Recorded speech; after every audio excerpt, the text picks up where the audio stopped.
Hello and welcome to this week's edition of Meet the Media with me, Eusebius McKasier. This week we focus on the question of whether or not it is dangerous for journalists to become celebrities in their own right. And that's a conversation we're going to take further a little bit later. I've got William Bird from Media Monitoring Africa who's going to join me. But before he does so, of course, we have a look at what the main news items have been over the last week or so. And joining me this week is Mandy Wiener, who is a freelance journalist. Of course, many of you are associated with EWN. Itself a point of discussion we'll get to. Mandy, thank you so much for joining us this week. Thanks, Eusebius. I think there are many issues this week that are probably very important for us as a country, but it's really very, very hard to ignore the student protests. And one of the things you and I spoke about in the green room is that as news production goes, we all have intuitions about whether or not the students are doing the right thing. Is the violence being used ever justified?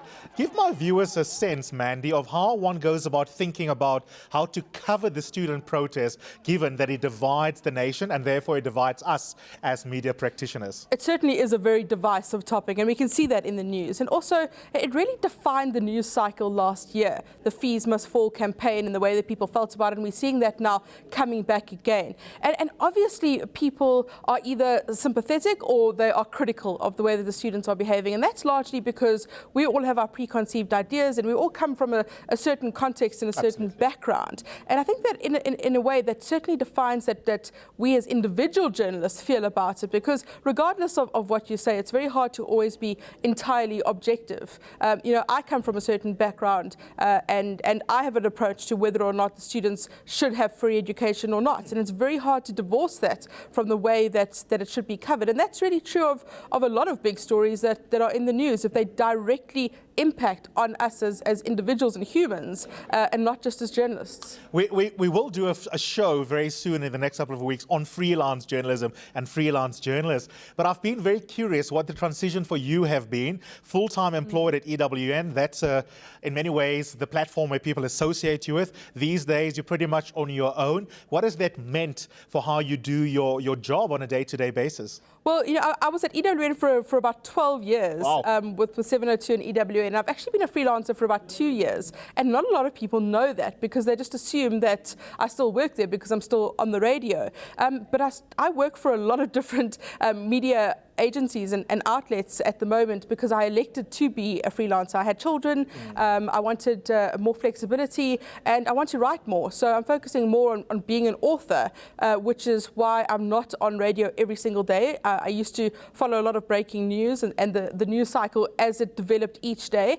and now I'm working more on feature investigative kind of work, and that's the work that I'm choosing to do. Sure. And that's why I enjoy it so much more, because I can investigate things thoroughly and at length. Yeah, and the reason I'm asking is because it brings me exactly to the Fees Must Fall movement.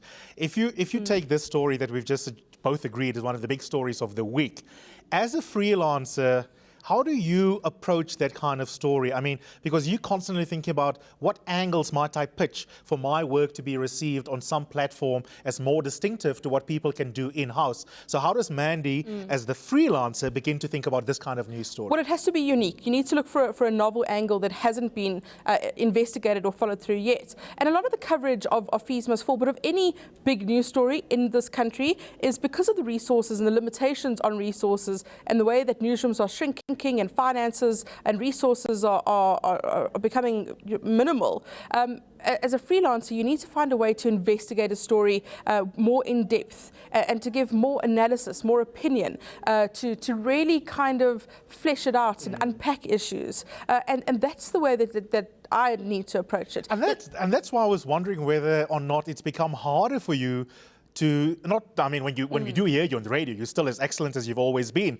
But in a sense, if you have the resources of a big media house behind you, you can also have the space, the time to be able to do the investigations. The other important stories that are bouncing around in the news cycle include, for example, the shenanigans at SAA, what's going on there with board appointments there. We all want to know behind the scenes secretly what happens in cabinet in the awkward meetings on questions like fees and free education between the finance ministry and, say, the Ministry of Higher Education.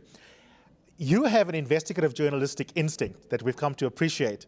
How difficult is it to remain a top-class investigative journalist with these kinds of financial forensic work that needs to be done if you are on your own? Look, obviously there are limitations and it is difficult. It depends how much skill and expertise you have. You know, what often happens with the news and when you're in a newsroom is that you spend so much time on the treadmill.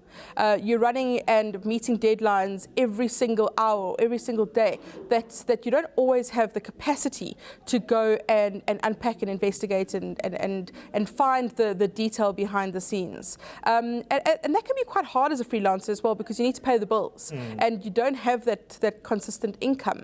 So you'll end up doing other things that pay the bills as well, that you may sell your soul for, and do media training or corporate talks, as you well know.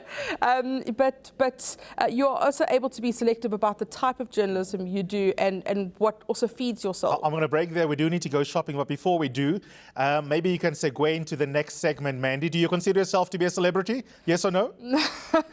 I would say no. My friends would probably say otherwise. And I wonder what you make of journalists who might be celebrities, whether or not you want that label or not. Is there a danger of celebrity journalism? Is it inevitable, perhaps, in a time of social media where we come to know the 360-degree angle of everyone who works within the media space? Remember, you can engage this conversation by using the hashtag #MeetTheMedia, or also just tweet us at ENCA or at Eusebius. More after the break.